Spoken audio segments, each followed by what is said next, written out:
in the process of working on your dreams, you are going to incur a lot of disappointment, a lot of failure, a lot of pain, a lot of setbacks, a lot of defeats. But in the process of doing that, you will discover some things about yourself that you don't know right now. What you will realize is that you have greatness within you. What you'll realize is that you're more powerful than you can ever begin to imagine. What you will realize is that you are greater than your circumstances, that you don't have to go through life being a victim. As Jack indicated, I was born in Miami, Florida, in an area called Liberty City, in an abandoned building on a hard linoleum floor with my twin brother. We were 6 weeks of age, we were adopted. When I was in 5th grade, I was identified as EMR, labeled educable, mentally retarded, put back from the 5th grade into the 4th grade, and stayed in that category until I got out of high school. I don't have any college training, but I met a high school teacher who one day changed my life. I was waiting on another student, and when he came in, he said to me, "Young man, go to the board and write what I'm about to tell you." And I said, I can't do that, sir. He said, "Why not?" I said, "I'm not one of your students." He said, "It doesn't matter, follow my directions now." I said, "I can't do that, sir." He said, "Why not?" I said, "Because I'm educable, mentally retarded." And he came from behind his desk and he looked at me. He said, "Don't ever say that again. Someone's opinion of you does not have to become your reality." I'm saying this is a time more than ever that you want to begin to inoculate yourself with positive words, coming to conventions, showing up on meetings, being on the calls, to make yourself unstoppable, to get out of your mind the polluting negative thoughts that's causing most people to go through life being stuck because they're volunteer victims. Somebody said that many people die at age 25 and don't get buried until they're 65 because they got so much garbage in their minds. You are here because you've got a clear vision of what you want and where you're going. Give yourselves a round of applause. Don't worry if they don't get it. Don't try and convince people to do this business. A person convinced against their will is of the same opinion still. You are not like everybody else. You can walk outside and find pigeons, but if you're looking for eagles, it's going to take you a minute. You are different. It's lonely at the top. How many of you know it's lonely at the top? Raise your hands. It's lonely at the top, but you eat better. That's what I'm talking about. You're different.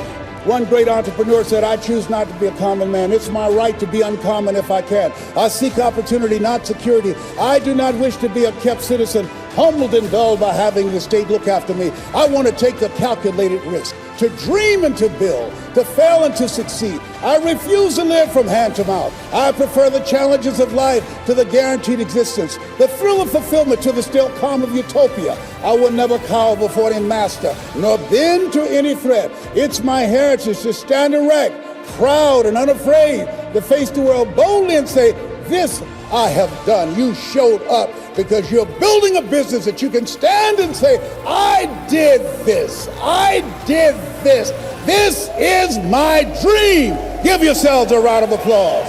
Yes, yes, yes. It's hard changing your life.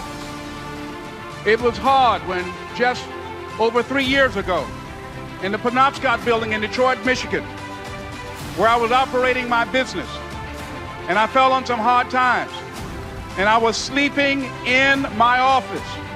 It was hard coming into the lobby, and the security said, "Excuse me, Mr. Brown, can we see you for a moment?" And I said, "Yes," and I walked up to the counter, and he gave me an envelope. And he said, "Would you mind reading it here?"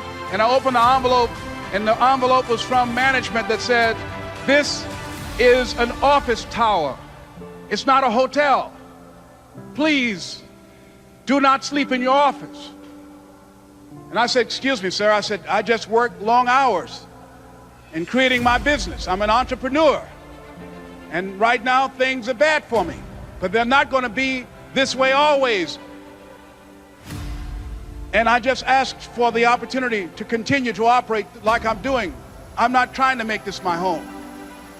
And it was hard coming through the lobby. And sometimes they would laugh. There's a guy talking about becoming successful. And look at him. He's bathing in the bathroom upstairs on the 21st floor. He sleeps on the floor. Him and two other dreamers up there. Look at him. It was hard, ladies and gentlemen, coming to speak to people.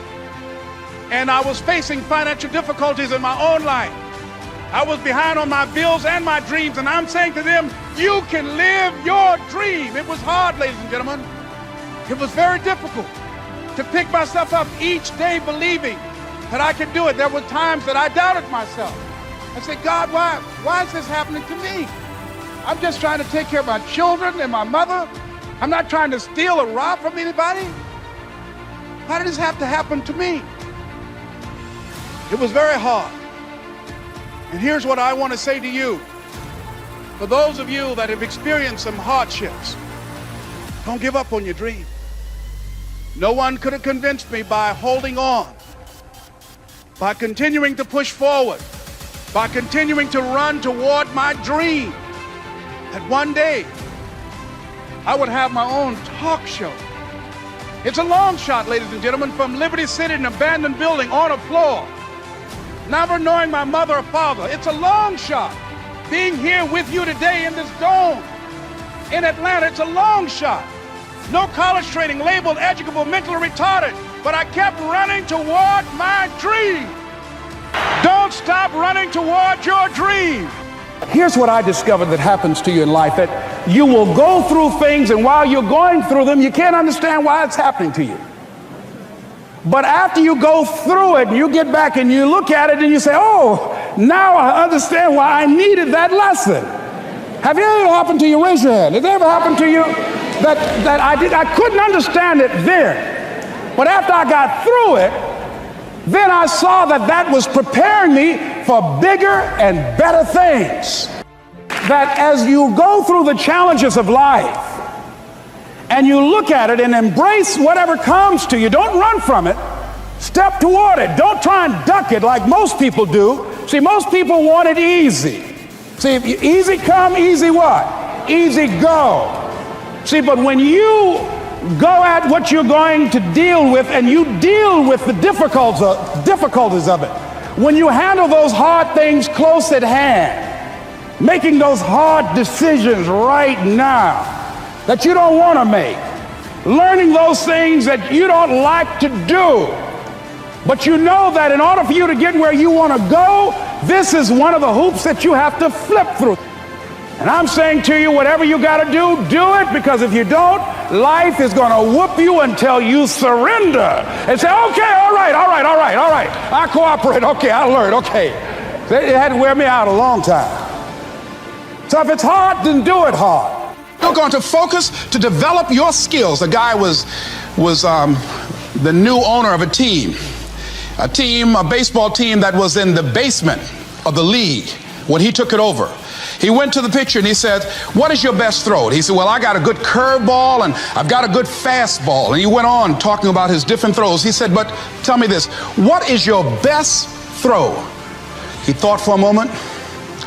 He said, I've got a good fastball. He said, that's all I want you to work on. Nothing else. Just develop your fastball. The next year, they went to the World Series. Most people don't know where their fastball is. Most people go through life never discovering what their talents are. Most people never develop their talents. They have skills and abilities, but if you don't nurture them, if you don't develop them, they will never serve you. Your gifts can take you many places if you develop your gifts. Most of us don't like to do those things that come easy to us. I've always loved to talk to people. I decided, taking this advice, to develop my skills as a speaker. And my gift has developed and it's taken me many places. You have something that you brought to the universe, and that if you decide that my life deserves my developing this, what I do well, and becoming the best at it, and mastering myself, and seeing what I have within me, if you decide to drop your buckets where you are and develop your gifts, I grant you, you'll never ever be without.